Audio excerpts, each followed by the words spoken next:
Hello everyone, आज हम लोग बात करेंगे फियोक्रोमोसाइटोमा के बारे में।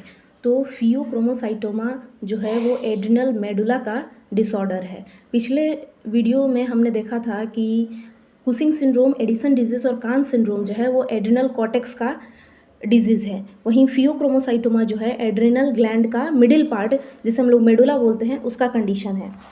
फियोक्रोमोसाइटोमा जो होता है वो एड्रिनल मेडुला में ट्यूमर के वजह से देखने को मिलता है, जिस वजह से फियोक्रोमोसाइटोमा कंडीशन में एपिनेफ्रिन और नॉरएपिनेफ्रिन का लेवल ज़्यादा हो जाता है। एपिनेफ्रिन और नॉरएपिनेफ्रिन को कंबाइनली कैटाकोलामाइंस भी बोला जाता है।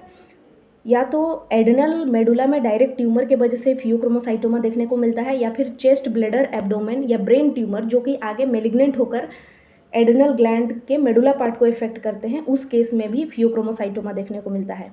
डायग्नोस्टिक टेस्ट की बात करें तो इसके डायग्नोसिस के लिए 24 आवर यूरिन को कलेक्ट किया जाता है, और जिसमें कैटाकोलामाइंस यानी कि एपिनेफ्रिन और नॉरएपिनेफ्रिन, साथ ही फ्रैक्शनेटेड नेफ्रिन्स का लेवल देखा जाता है जो कि मेटाबॉलिक प्रोडक्ट है, और क्रेटिनिन का लेवल देखा जाता है।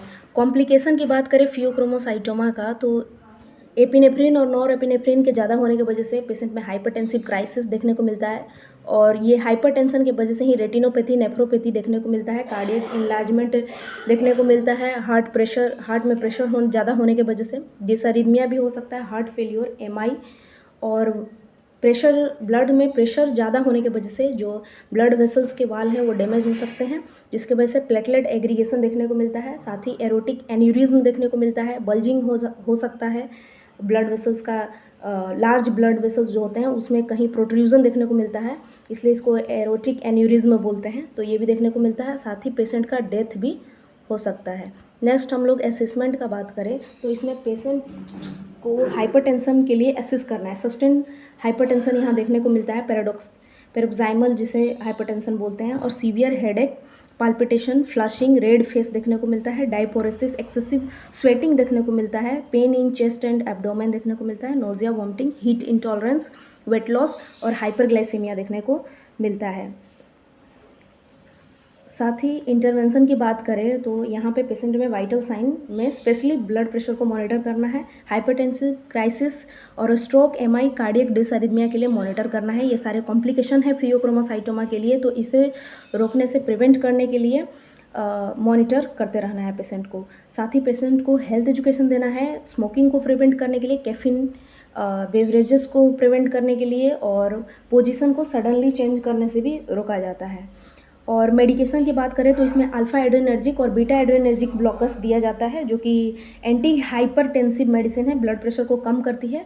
अल्फ़ा एड्रेनर्जिक ब्लॉकर जो है वो 7 से 10 दिन पहले स्टार्ट किया जाता है, बीटा एड्रेनर्जिक देने से ठीक पहले 7 से 10 दिन पहले से स्टार्ट करना है alpha adrenergic blocker. Serum glucose level भी दिया जाता है, और साथ ही पेशेंट को प्रिपेयर करना है एड्रेनलेक्टोमी के लिए।